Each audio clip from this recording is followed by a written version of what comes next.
Okay, so let's determine ang horizontal and vertical components of T6. Kakagaya ba ito?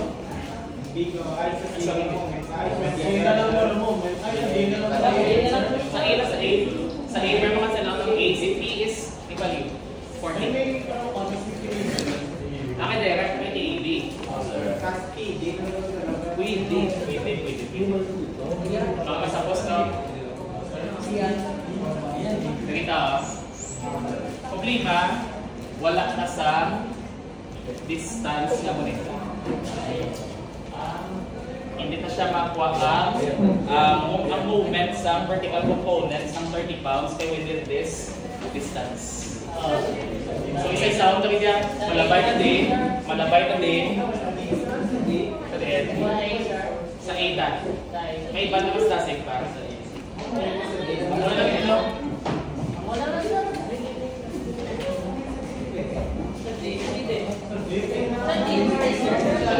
Kaki, makuha. Hindi pa. Sa T. Okay.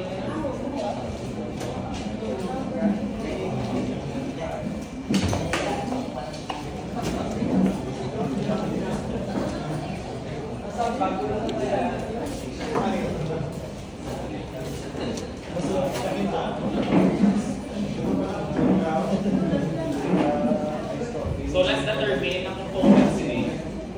Kaso, ma-unknown si horizontal, di ba? Ang goal ng task, ipiniman.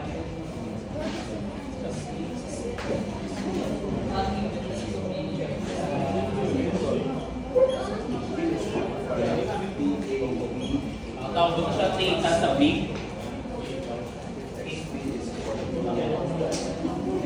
May masapos pa rin. Wala. Wala na rin, no? Patala lang sa A or sa B. Sa C. Join C. Para makancel out C. PC. Mga po, hindi mo ito call sa buong sa team.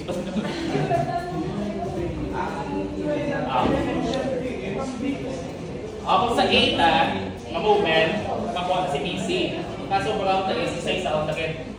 Kung mapaya, gawin mo para safe. Kung gusto nyo nila pag-iban pagin, nga may mas dasig solusyon, you can explore.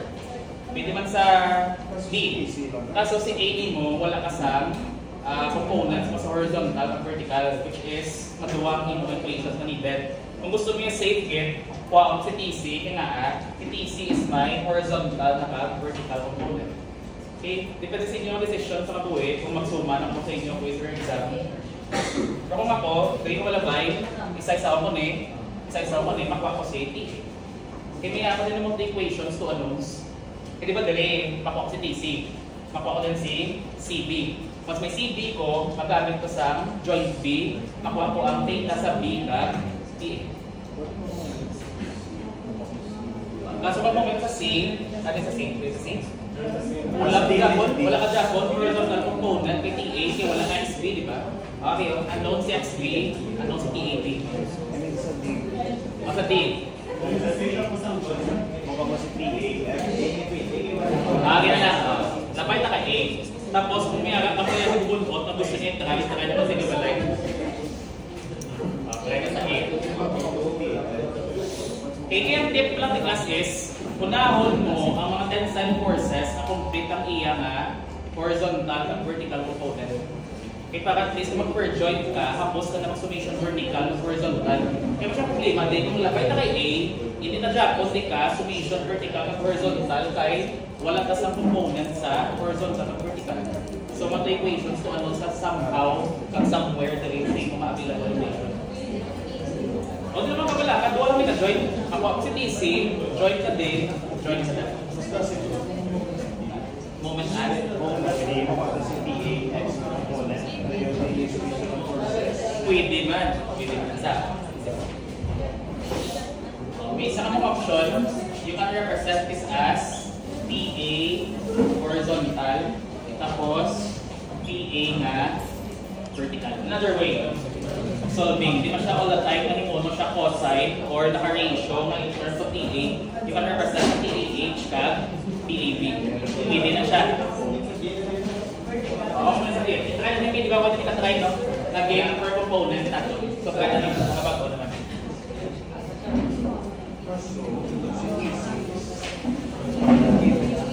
Moment of data, para TAH ang makuha nato. Okay, dito sa TAB, dito ang moment. Okay, mga natin lima. Ano din natin? So, sa TAH, that is positive moment, that is, 10, 15 TAB, at TA, mga horizontal. Ngayon, we have ang 30 pound na 2. So, ang iyang vertical component, produces A 3/5 times 30 minus, diba? A clockwise direction. Moment arc na is 3/5. Tapos, ang iyang horizontal still clockwise minus 4/5 times 30. Iyang moment arc is 2.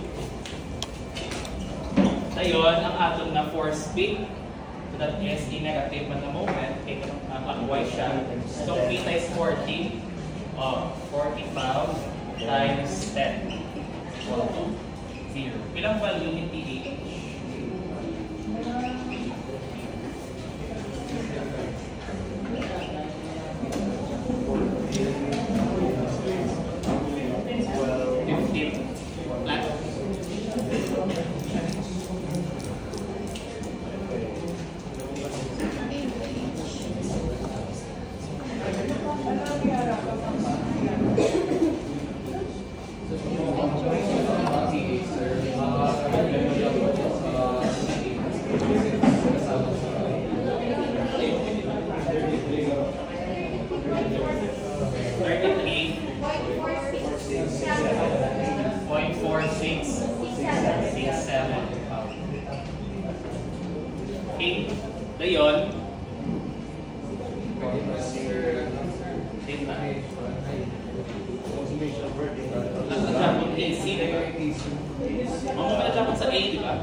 Moment at C na yun. O, TAB Piliman. Salita. Kung moment at C na, walang C, tension C. Ay, hindi ka next B. Pero may trinas tayo. Ay, ang 3. Pwede mo siya Nakapatuloy ka kasi, may TAH na, ako sa TAB, yung arm is K. Kaso, si TC is napas naman sa C. So, makas. Tapos, ang P mo, may vertical distance naman about 0.6. Pwede, di ba? Moment at C. Or kasi din na, ano yung solusyon na hindi naman naman explore. Actually, kung mag-section ka, mag-reflect siya kung na-tensile force siya, or pwede siya nga transmissibility niya to. Never see what. Moment at C. So, makancel out C, 30, TC. Mabilit ang P. So, si P na 40 pound produces a clockwise direction that is 40 times the vertical distance na 8. TH, we have 13, that is clockwise. The moment arc is 13. Ngayon, ang inyong TAB, that is clockwise. The moment arc is 3. Equal to 0. So we have TAH as 33.4667. Solving for TAB.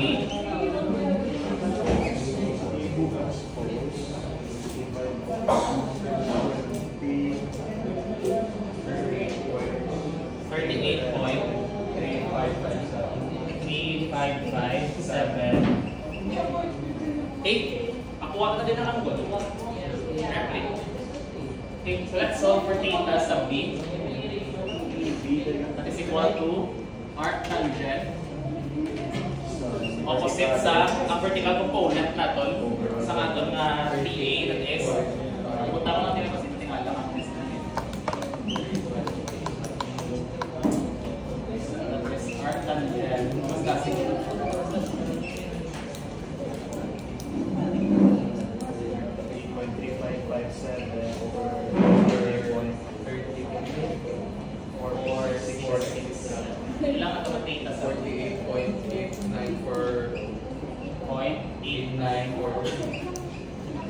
8, then let's solve for x sub b. Tangent theta sub b. Opposite. Okay, mas kaya mo. 5 over xb na napamasas. Xb is equal to 5. Tangent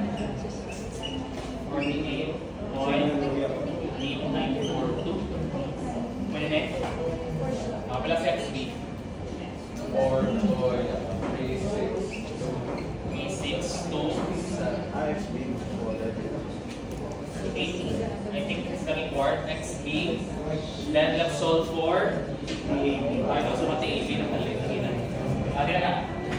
So TAB, square root of 33.4667 squared plus 38.357. Getting the resultant, we have horizontal at vertical component niya.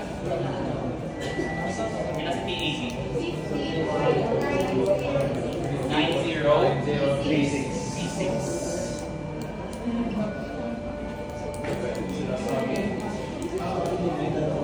Ade, magsuma ka mo, hindi naman overthink isang best solution or shortest solution possible.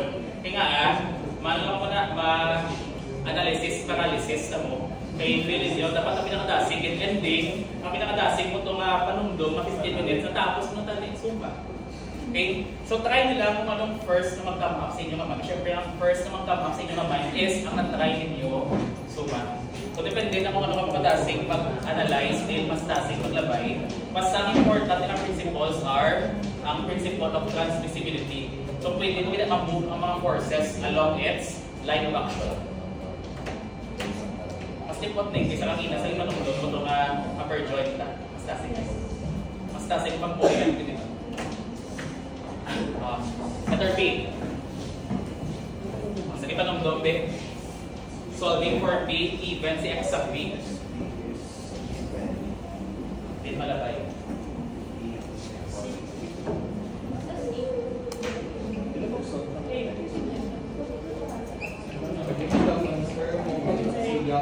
Moment at C. Say ng Japon, ang moment at C ta, makasil out si TC kag C 30. Ang bilin is TA kag si P. Ito yun. Gawa na nakakano. Ay, hindi ko ma-lecture sa previous na... Hindi. Kailangan siya. Kaya ang X sub B is 6 feet. Then it is 4.3627. Pininain siya sa equation na. Naging combine ko lang ang 5-4 with 5-5. Kung sa karito na sila ang conditions. Moment at B, masuma na si TA.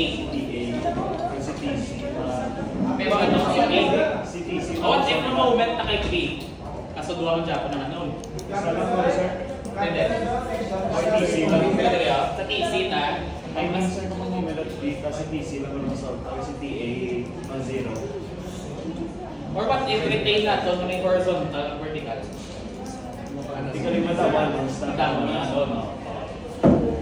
Pwede siya naman yung actual ng scenario ng suma. Kaya ang inyo kapatian subong is ideas ang iba. So makabulig sa inyo during your quiz and exam is inmugin niya na ideas. Well, for now, i-take na mga comments. Rin sa A. May ka sa D? O, mga 2 equations on natin din. section kasi pag-basis sa moment ko yan sa B. Sige ah. Hindi sa vertical na section. Hindi mo sa left side. Magiging ma-join sa B. Ma-join sa B. Kaya kung section ito, ang bilhin na join.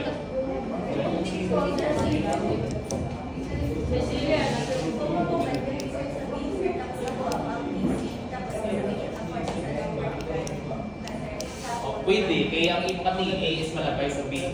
So, isolate na si TC, tapos summation of forces vertical TA. Okay, complete na, di ba kayo may XB ta, meaning makuha na ang vertical and horizontal component ni TA. Okay, so importante na, ang inyong determine sa budan is, ano mga members na may arang sa horizontal and vertical component. You want to start with that. Summation of moment about point P.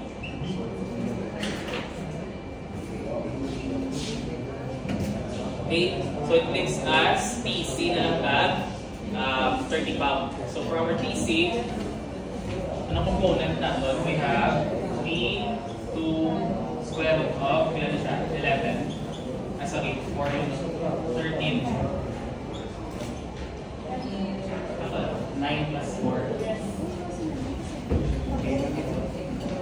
8. So for TC, or gusto mo ang goal na lang? O pa gusto? butter slope lang, ipunta na naman sa ilalim. Masugod na naman ang butter slope. So 30 vertical component. So vertical component is counterclockwise. So that is a positive moment. So that is 3/5. Moment R niya is bilanin. Kung ang x beta is 6 minus 3, that is 3. Ayun, ang iyang horizontal, that is counterclockwise also. So plus 30. Ang horizontal is 4/5. Ang iyang moment arc is, ang vertical which is 8. Leaves us ang PC na naman.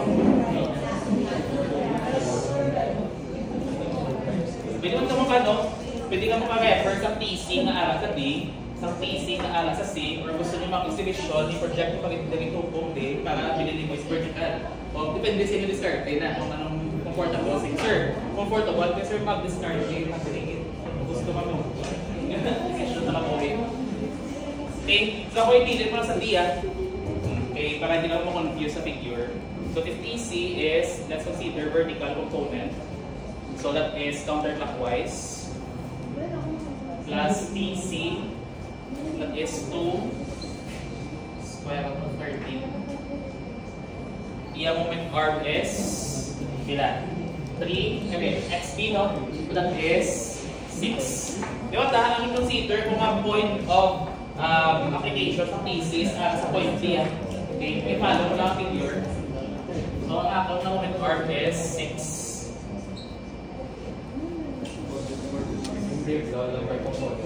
Yes. Ngayon, ang iyang horizontal component is clockwise. So minus TC, that is 3/13. Iyang moment arm is dari ako ng point of application, point D, so that is 10. Equal to 0.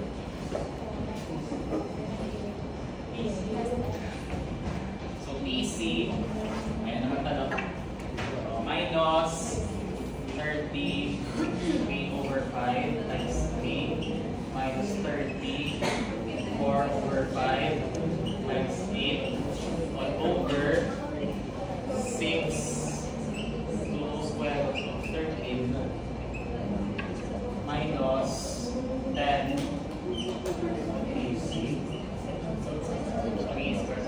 kasi PC 49.2759. Sir, what if sir, dali mo lang yung shift solve ko, walang problema. Sa statics na binaya ka resmag na situan ng mga dapat kapalo ka mga algebra. Dali ako gusto mo yung shift solve ko, di no problem. Yes. Kung gusto mo yung mga algebra, kaya comfortable, kaya mga calculator, wala na yung problema. So may TC na ta. So let's solve for the TA na doon using some duwa ka equilibrium equation, summing all forces vertical sa whole FPD and summing all forces horizontal sa whole FPD na equal to 0. Pwede? Yes. Yeah. Or may masapos pa? Takan. May diagram kung masuma si TC. Wala. Okay, basta may mag-decision na pangunahan ko na this is not right angle. Okay, basta basta moment at same TA times ang imo ng hypotenuse. Hindi. Nag-decision na mo na i-verify mo get kung perpendicular siya sa line CB. May nakita na ako ng solution before. Nakakita, imo na drawing yung nag-right angle. Pero i-verify mo kung hindi siya right angle. Okay? Look it. Forces vertical is equal to 0. Also going up is positive. Liwata, ang atom na theta B is different from equal sa A. Okay? So I think malabay sa theta A na ay. Let's solve for theta B. So it's theta B. That is arctangent. We have 5 feet over x sub B, that is 6.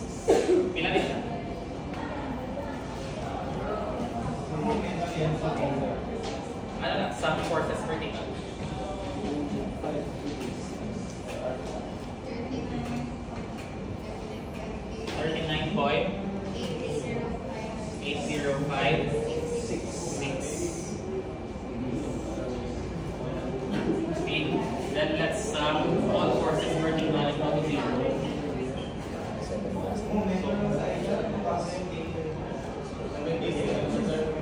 Ano talaga eh?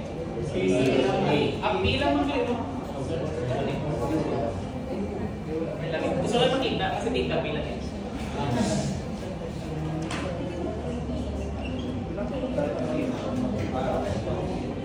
A or D? A.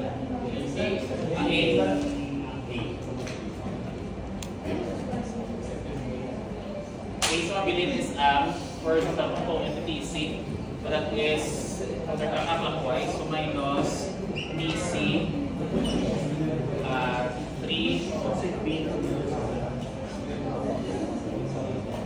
Okay. Times sa moment arc ng kapilan ng ganit 15. Sir, same lang ng angle, sir, sa A, sir, kung anong gamiton mong vertical ka horizontal. Yes. Kung in some forces vertical o horizontal, same na lang. Kaya ang line of path nimo sa imong attention cable or sa imong tensile force along the cable AB is same siya sa span sa imong AB. Pili mo na components sa imong cable AB, same na siya direct. Dayon, ito ganit. Sa 30, no? So, vertical component to 30, available point A, that is negative. So, 30 times 3 over 5. Moment arm that is 3. Tapos, horizontal component that is counterclockwise. 30 times 4 over 5. Kasi horizontal, no? Positive. Okay, counterclockwise. Tapos 4 over 5. Yung mga moment arm is, point of application is point C, so that is 13. Okay? Dayon, ang point force B, that is counterclockwise, and reproduce ng moment point A, moment arm is 5. So 5P is equal to 0. Since susuman si TC, let's replace this TC as 49.2759. Okay? Solving for P, gina.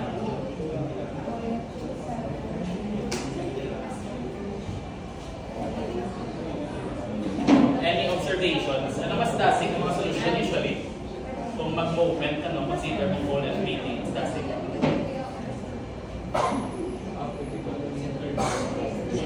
Mas dasig ba mag-movement? So, problem, dapat kamalo ka kung diin ang movement. Pila si P? Pila pala?